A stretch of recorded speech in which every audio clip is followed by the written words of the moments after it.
my mother is taking rest, so you cannot enter in the house. Shiva got furious and cut down his head from the body. Here I would ask question to my Hindu friend. When your God is not identifying his son, then how would identify me when I am in trouble? That's what he says, viewers. Sai Deepak, I need to bring you in on this. You're an advocate. For a moment, let's look at this remark in isolation. A large number of people were very upset when this remark was made. It created an outrage. But Zakir Naik said, no, this is my belief. Why is he usually held in a different regard by people perhaps like Atikur Rahman, then others who have said similar things to him, even about the Prophet and Islam? Why are they berated? Can't understand this. So Rahul ji, my fundamental disagreement with your position, allow me to say this with a lot of respect for your work, is that Dr. Zakir Naik is not a bigot.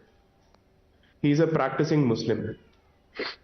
Therefore, he is candidly presenting his views as a Muslim, which finds acceptance in a significant cross-section of the Muslim population, and it also finds acceptance and endorsement from an avowedly Islamic state, which has Islam as its state religion, and which, knowing fully well that these are his views and these are his contributions to religious peace and harmony in Bharat, has chosen to welcome him to such a global event.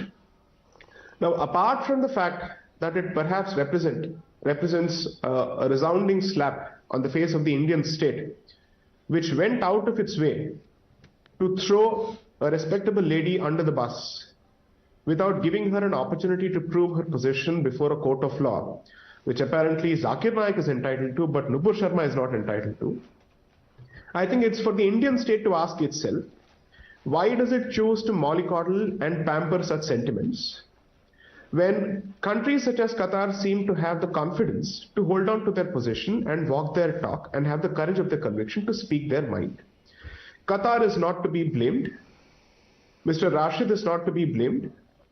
Zakir Naik is not to be blamed, because they are doing what they believe is right in accordance with their belief systems and faith systems. That is their position. Now the problem is, Bharat is obviously stuck in a neutral mode, which is neither here nor there, and therefore doesn't have the ability to take a confident position, and therefore its constant approach to such issues is appeasement, both domestically and internationally. So I stand by the fact that Zakir Naik is not a bigot. He is not seen as a bigot by most members of his community. He is not seen as a bigot by members of the left. And perhaps there is some truth to it, because he is after all only purveying and propagating the beliefs that he is a trained master of. Is he the only person to represent those beliefs? No. He is merely the torchbearer of this particular belief in a long line of such preachers. So why do we go after Zakir Naik as an individual, when the fact of the matter is, the belief system that he represents and the mindset that he represents finds purchase in over 2 billion people across the globe, or at least 1.5 billion across the globe? Now that is a question for us as a society and a state to answer. There is no point in asking for any kind of symmetry between Zakir Naik and Nupur Sharma, because Nupur Sharma should not and cannot be compared with Zakir Naik. She is not a religious preacher. She did not go out of her way to provoke or hurt anybody's sentiments. She was responding to an offensive comment made on your channel, on your show, with respect to a Hindu place of worship. So I will not for a moment compare both of them. Nupur Sharma is far more respectable and her position is far more tenable. And the other side's position is not rooted in the constitution, it is rooted in their belief systems.